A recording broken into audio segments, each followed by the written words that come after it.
isandla sakho silukhuni egameni likaJesu. Amandla akho awangabazeki egameni likaJesu. Mawusukhona kuba nomkhamulo omkhulu, nezitha ziyakwazi wena.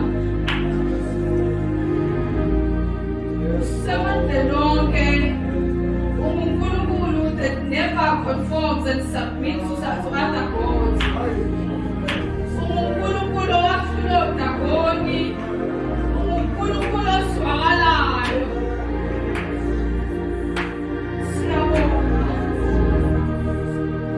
Siyabonga moya ongcwele, siyabonga uNkulunkulu othula, siyabonga uNkulunkulu wamandla wonke, uqalisi nomphelelisi wakho wonke, uNkulunkulu impela, abaphumayo nabangavumi, abawashintsha amandla akho, wena uNkulunkulu obusayo, abangafanga bakho amathumbu akho, uNkulunkulu onezizipho abangakulaleli, uNkulunkulu olalelwa imvelo, uphindulwe ngayo, to pass your message. Uyakhuluma wena, sizolalela, sizokwenza njengokusho kwakho, sizoya njengokusho kwakho, sizohlala njengokusho kwakho, sizokwenza njengokusho kwakho. Ubuwele bakho sizokufuna sifumane. Usise ukufundwa kwezakho egameni likaJesu. Usifundise ukwenza konke, ukukhuluma konke, ukucabanga konke, uze kube phakade. Amen. Bazalwane, ngithanda ukubingelela ubaba nomabe phakathi kwethu, ubingelela obaba bonke, ubingelela omama bonke, ubingelela abantu abasha. Amen. Bazalwane, uNkulunkulu emuhle, uyasenzela umusa, uyakusikhulisa egameni likaJesu. Amen. Ngizokwenza inkonzo yeSermonette. Ngizokhuluma incwadi kaSermonette. Amen. uNkulunkulu ebeke kimi uchapter 1. Amen. Bazalwane. Now, kwindaba kaSamuel kulapho khona sibizelwe indoda kwakuthiwa Elkhana. Amen. Enamakhosikazi amabili, uNgwana noPhenina. Amen. Now sivezelwa indaba kakhulukazi sifocusa kuHana. Amen. uHana wesifazane owayengabathola abantwana. Amen. Kepha siyavezela ukuthi kungabi nakho abantwana bakhe, uNkulunkulu wayezivalile isibeletho sakhe. Amen. Kuvezwa ukuthi kwakukhona owesifazane okuthiwa uPhenina owayelethele kumthukuluzo ukuze athukuthele. Amen. Now singabazalwane impela kumele sifane noHana. Amen. Ngokuba nomuHana ebonakala engenabo abantwana, kepha uNkulunkulu wayemenzela indlela. Amen. Sithola ukuthi mangabe bekhuphukele eShilo beyokwenza khona isabelo kuNkulunkulu, nanomuHana engenabo abantwana, but uNkulunkulu izabelo zakhe wayezenza zibe mbili. Amen. Kubonakala uElkhana mebanika izabelo, uHana wayemnika izabelo ezimbili. Amen. Ngokuba noma abantu wena ungenakho abantu abathi iba nakho, nalokho kumele ngabe uba nakho, ngokukaNkulunkulu uyakuba nalokho okukulungela ukuthi ube nakho. Amen. Ungasho ukuthi ngenxa yokuthi kuthiwa ngibe nalokhu mina ngingenakho angilutho, but uNkulunkulu will make a way yokuthi wena uthole lokho okukufanele. Amen. Now uHana ubonakala ephiwe isabelo ezimbili. Amen. Now uHana uyamfuna umntwana. Amen. Simbona kuverse 11 uHana enza isithembiso kuNkulunkulu. Wenza isithembiso sokuthi uNkulunkulu emupha umntwana, lowo mntwana loyo uyakumletha endlini kaJehova. Zonke izinsuku zakhe uyakumletha, uyakuphila ngomthetho kaNkulunkulu, kungaphucwa nanwele ekhandleni lakhe. Amen. Uma ngabe uHana enza lesicelo, ubonwa umpristi ukuthi kuba ngathi usudakiwe. Amen. Na uyambuza bese u-1 uyamphendula ukuthi cha angidakiwe kepha ukuhlupheka kwami ikona okungenza kuze kube ngathi ngidakiwe. Amen. Now kuyaqhubeka indaba kubonakala umpriest emtshela u-1 ukuthi akabe nokuthula isicelo sakhe sizwakele. Amen. Now kubalekile ukuthi mangabe ukhuluma noNkulunkulu wenza isithembiso uNkulunkulu bese kupha nokuthula bese impela ubonakala unokuthula. Amen. Now sibona u-1 ehlala eqhubeka ehlala endlini kaJehova enokuthula. Amen. Ngokuba ukuthula ikona okunamandla akho okwenza konke. Ngokuba akusizi ukuthi ufike wenza isicelo kuNkulunkulu la sekumele ngabe khona uba nokuthula uyaqala uyakhathazeka. Amen. Now asibonanga u-1 ezame ezinye indlela bathi okay usucelile kuNkulunkulu but awukuzame nalokho akakwenzanga lokho wabamba ukuthi kumele ngibe nokuthula ngiqhubeke ngihlale emngcoleni kaNkulunkulu. Now akayekanga lokho ayekwenza imihla yonke yokuthi aye endlini kaJehova ayomkhonza eShilo kepha waqhubeka wakwenza. Ngokuba lapha kumaRoma chapter 1 kuthiwa ngakho lokho sengilungisesiwe ngokukholwa nokuthi uNkulunkulu ngeNkosi yethu uJesu Kristu okungaye sinokungena ngokukholwa kulomusa esimi kuwo. Siyazibonga ekwethembeni inkazimulo kaNkulunkulu. Nawo mangabe usuhlalile endlini kaJehova wabona uNkulunkulu uNkulunkulu wasifeza isithembiso kala. Amen. Sibona u-1 eqhubeka endlini kaJehova bese kufinyelela la sekuthini khona u-1 wamthola umntwana. Amen bazalwane. U-1 manje sethola umntwana akasiphulanga isithembiso kepha wasikhipha isithembiso asenza kuNkulunkulu. Simbona chapter 2 endlini kaJehova ethi ngiyakuthokoza ukuthi uNkulunkulu namandla isithembiso engasicela kwenu sifezile nami sami lapho wanginika sona ngisilethile khona. Amen. Now kubalekile ukuthi mase abazalwane la ukahlelwa khona isibusiso sakho kube la ubonga khona. Amen. Akayanga kwenye indawo ukuthi sekuzoyobonga lapha kepha waqonda ukuthi ngiyilendlini kaJehova ngathola umntwana kubalekile ukuthi ngiphindele khona futhi ngiyobonga khona. Amen bazalwane. Now u-1 waba namandla kakhulu ekuthembeni uNkulunkulu. Now nathi masicela izibusiso kuNkulunkulu sinawo yini amandla okubuyela ukuthi uNkulunkulu mangabe sesiphinde lokhu ngizakubona ukuthi ngiye khona ukuyobonga. Amen. Ngoba sandelwa abazalwane abathi noma sebeyitholile izibusiso wathi umuntu kuzoba nemoto kepha umuntu masenemoto uhambela kude. Umuntu wathi wathola umshado uhambela kude.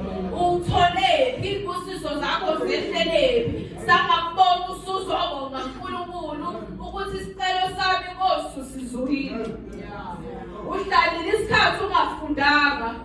Uhlalile isikhathi umsebenzi ungawutholanga. Wawuthola pho wase wayaphi? Wawuthola wasubongaphi? Ubonakala isicelo sakhe sesehlile ebuyela futhi eshile yobonga. Ethi Nkosi ngingumuntu wesifazane nginginceku yakho. Uncebukazi yakho ungizuyile. Ungiphile umntwana and the specifications were true. Ngicelile umntwana wesilisa wenza njengokusho kwami. Sibonakala kuzala uSamuel. uSamuel wahlala endlini kaJehova wakhula khona. Amen. Now uSamuel mayekhula khona u-1 wathatha umntwana kuNkulunkulu wamkhumbula wamqamba igama lokuthi nguSamuel okusho ukuthi ngimcelile kuJehova. Now nathi kubalekile ukuthi uNkulunkulu masebusisile izithelo nezibusiso oyitholayo zibe nokungcwele. Usho ukuthi lezi engiyicelile kuNkulunkulu. Amen bazalwane. Kubalekile ukuthi mangabe senza izinto sibonakala ukuthi eyicelwe kuNkulunkulu. Ayicelwanga kwabanye uNkulunkulu, zicelwe kuNkulunkulu wethu uJesu Kristu. Amen bazalwane. Ngokuba uNkulunkulu esimthembayo esimkholwayo amandla akhe aphezulu kwayo yonke umbuso. Kuvezwa lapha chapter 5 ukuthi noma sebewuthathile umphongolo kaNkulunkulu kepha noma ikuphi la ubeka khona uNkulunkulu didn't bow for those gods. uNkulunkulu akazange akhothame ukuthi sekubekiwe-ke kwenye i-altar kumele ngikhothame kulona cha. Baze bathi lo nkulunkulu wami isandla sabe impela sikhuni nomphongolo unakuhlala la. Ngoba ubukhuni naphezu kwaNkulunkulu wethu ndaboni. Amen bazalwane. Ngoba amandla kaNkulunkulu impela makhulu. Amen. Now indaba yami iphinde chapter 4 khona kuSamuel. Angizange ngisawufunda uSamuel uqala ke basiyazi. Now chapter 4 kaSamuel lapha ngezansi sekuyaliwe empini. Amen bazalwane. uIsrael usempini namaFilisti. Amen. Now mangabe kuliwa they end up taking amadodana kaEli umpriest uthathwe nomphongolo kaNkulunkulu. Amen. Now mengabe kanti ukhona uzwakalile izitha ikhala zithi lo nkulunkulu azange sikhona. uNkulunkulu wamandla mangaka ngokuba o-Israyeli besikwazi ukubanqoba egameni likaJesu kepha lo nkulunkulu wabo azange simbone. Amandla kaNkulunkulu mayesefikile empilweni yomuntu kuyabona lezitha zibone ukuthi impela besikwazi ukumnqoba kepha manje lo nkulunkulu asemkhethile asinako ukunqoba. Amen bazalwane. Kuthi lapho ke sebewuthathile umphongolo kaNkulunkulu namadodana kaEli kuba khona owesilisa ogijimayo ophindele emuva eyobika umbiko. Amen. Kuthi lapha kuverse 16 lowo muntu wathi kuEli nginguye owaphuma empini ngibaleke empini namuhla wathi bekunjani ndodana yami na? Owaletha umbiko waphendula wathi uIsrael ubalekile phambi kwamaFilisti kwakukhona ukubulawa okukhulu phakathi kwabantu. Amadodana akhe amabili oHofini noFinehasi afile nomphongolo kaNkulunkulu uthathiwe. Kwathi esephatha umphongolo kaNkulunkulu wawanyuvane esihlalweni sakhe ngaseceleni kwesango kwaphuka intamo yakhe wafa ngokuba wayengumuntu omdala esinda wayebahlulela abakwaIsrayeli iminyaka engamashumi 40. Amen bazalwane. Now mangabe seletha umbiko uyasho ukuthi amadodana akhe afile. Amen. Akushiwo ngolutho emva kwalokho bese kuthiwa lo mphongolo kaNkulunkulu nawo uthathiwe. And the minute he heard ukuthi lo mphongolo kaNkulunkulu uthathiwe wafa. Kunjalo ukuphila kwethu lapho khona kwasusa isivumelwano sakho noNkulunkulu uyakufa lokufa. Amen bazalwane. Azange sizwe ukuthi wafa etshela ukuthi amadodana akhe afile kepha nanoma siphila mele siqonde ukuthi nanoma bengakushiya abanye ungakushiya umndeni bengakushiya abantwana bengakushiya abangani but the minute ukususa isivumelwano noNkulunkulu uyakufa lokufa. Kepha wathi kwakhona uNkulunkulu amathamba ayahlangana eke wasusa uNkulunkulu uyakufa lokufa. Kuthi lapho khona umalokazana kaElezwa ukuthi kukanjalo wathola umntwana naye ngokuba wayekhulelwe umakoti kaFinehasi. Amen. Nanokuthi ubabezala wakhe naye usefile wavele wathola umntwana ngaleso sikhathi. Now umntwana wakhe umqambu iKhabhodi uthi inkazimulo isukile kwaIsrayeli.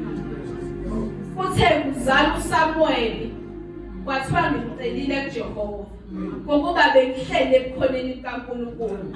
Bengihlele ebudoleni kaNkulunkulu ngimbonga uNkulunkulu. But lapha makuzala iKhabhodi. iKhabhodi is the product of ungcwele kaNkulunkulu bungekho.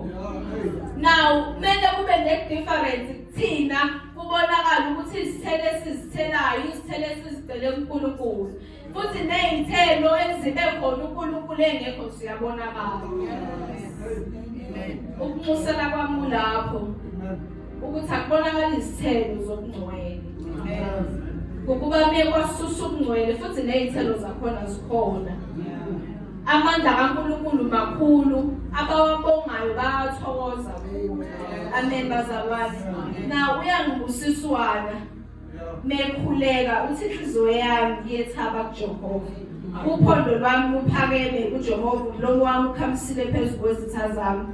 Ngokuba ngenama ngensindiso yakho.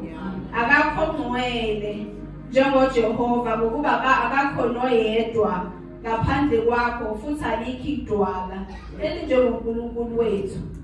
Ningabe nisakhuluma ngokuzidla kangaka, kungaphumi ukuqhosha emlomeni wenu, ngokuba uJehova unguNkulunkulu wokwazi, izenzo zilinganiswa nguye. Imitsalo yamaqhawe yaphuliwe, kepha abakhubekayo babhincwa amandla.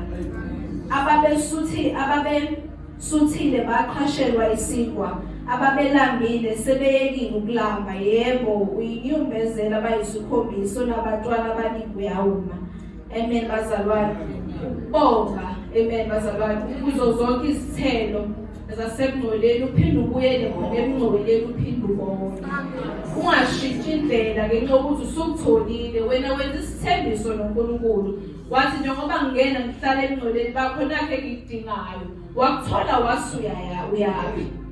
Amen bazalwane. Kubalulekile nokuthi singazidli thina ngamandla kaNkulunkulu, sizinike thina udumo, ngokuba udumo lifanele uNkulunkulu. Ngiyabonga.